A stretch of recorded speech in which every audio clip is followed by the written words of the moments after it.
Takbir. Salamu alaikum.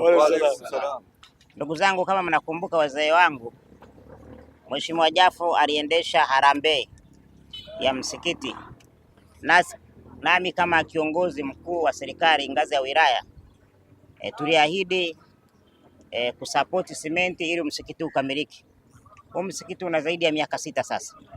Wazee wetu mnasali sehemu ambayo sio nzuri, haina mazingira mazuri, na sisi tunaishi kwa kupokea na kutekeleza maelekezo ya Mheshimiwa Rais Daktari Samia Suluhu Hassan. Anapenda viongozi wa dini na anawaheshimu. Haileti picha nzuri wilaya ina zaidi ya miaka 80 haina msikiti. Ni aibu, si tu kwa waumini wa Kiislamu, hata kwa serikali. Lazima wazee wetu mpate sehemu ya kukaa, mnasali, mnabadilishana mawazo, mnafundisha vijana wetu maadili ya Mtume Muhammad. Na nyie mmepewa dhamana hiyo, na ndio maana sisi tunaishi. Serikali haina dini, lakini wananchi ambao wameichagua serikali wana dini zao, na ndio maana na sisi tukaona tulete simenti mifuko 100 leo. Lakini pili, jana nilimwaga mchanga hapa. Kwenye ahadi ya serikali tulisema tripu ngapi? 3. Sasa bahati mbaya yule fundi dereva aliyeleta mchanga tripu ya 3 kamwaga nyumbani kwangu. Kwa hiyo pale kuna mtoto nimesema wa usambaza achezee, nitaleta tripu ya 3 hapa.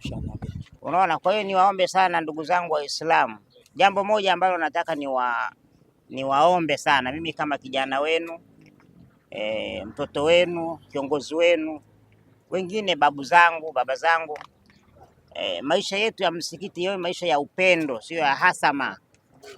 Lakini mimi huwa nataka, kuwa mmeomba serikali ishirikiane nanyi. Hapa mna fremu nyingi sana. Hizi fremu mmepeana kifamilia. Fremu ya hapa ya Kisarawe ni 300,000, 2,200. Lakini hapa mmepeana shilingi 10,000 wazee wa hapa, lakini na hiyo 10,000 hawalipi. Sasa unapokuwa kiongozi wa dini lazima uwe mwadilifu. Mimi huwa ni muwazi, ndio maana watu walikuwa wanakuwa ugumu kuchangia msikiti, wanajua nini kinaendelea hapa. Lakini kwa kuwa Mheshimiwa Mbunge ameamua kujitosa na sisi serikali tumejitosha, wakati msikiti unaendelea, kaeni baraza hapa mjadiliane frame za hapa, mapato yanaenda wapi, nani anakula. Wewe ukasema hiyo frame hapa Kisarawe mjini shilingi 10,000. Haya, hata hiyo 10,000 mbona hailipwi? Sasa mtu mmoja aje akamiliki msikiti. Msikiti ni waumini wote wa dini ya Kiislamu, na viongozi wa dini ndio wanatakiwa wawe mfano kwenye jamii. Mimi nimeona ni shena hilo kwa nia njema kabisa. Wanasema msema kweli mpenzi wa na sisi kuna amri 10 za Mungu, nitasema kweli. Hata ukienda kwenye kanuni za CCM nitasema kweli daima, fitina kwangu mwiko. Na nyewe kwenye Uislamu kwenye Qur'ani gani? Ni kweli, uongo sio mzuri. Sio mzuri. Kwa hiyo muishi kwa upendo, tusimame. Mimi naomba niwahakikishie huu msikiti utakamilika.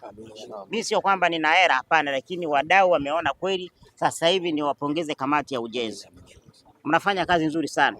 Simameni hivyo hivyo, msiogope kukemeana, kuambizana ukweli. Hatuwezi kukaa hapa, msikiti umekuwa kama ligofu, yaani mtoto anazaliwa leo mpaka anamaliza. Kwa hiyo mimi niwaombe sana, tuendelee kufanya kazi. Jambo lolote njooni, mimi ni kijana wenu, ndugu yenu, na tutaona tukishamaliza kufunika tuone namna gani mnapiga plasta, umeme unaingia, maji yanasambazwa. Lakini pili, kama nilivyoomba, kuweni na kaofisi ka shehe, sehemu ya kuchemshia chai, si ndio? Wazee mnakaa hapa, watu wanawaya alfajiri, akimaliza swala anakuwa kahawa kake pale. Hatuwezi kukosa sukari. Na Mheshimiwa Rais anataka aone viongozi wa dini mnakaa kwa upendo na amani. Mimi kama DC mnaniita DC, kuna 1 2 3, kijana wetu ndio upendo. Na ndio maana leo mimi nikija hapa najua niko nyumbani. Mimi nimesoma seminari ya Kiislamu.